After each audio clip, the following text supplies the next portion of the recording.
अरे ओ मैडम सुने तनी, आपके लिपस्टिक बहुत बढ़िया लागता। अच्छा लगा था।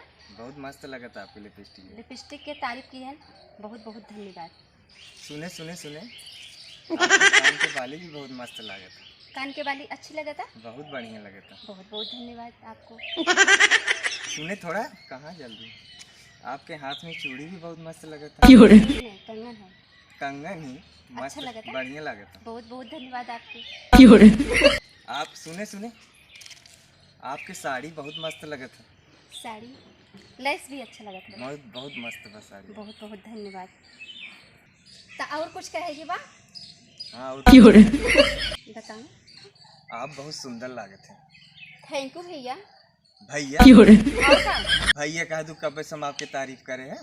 तो और आप कुछ? एकदम जैसे चुड़ैल लगत है। चुड़ैल लगत है, रुका रहा।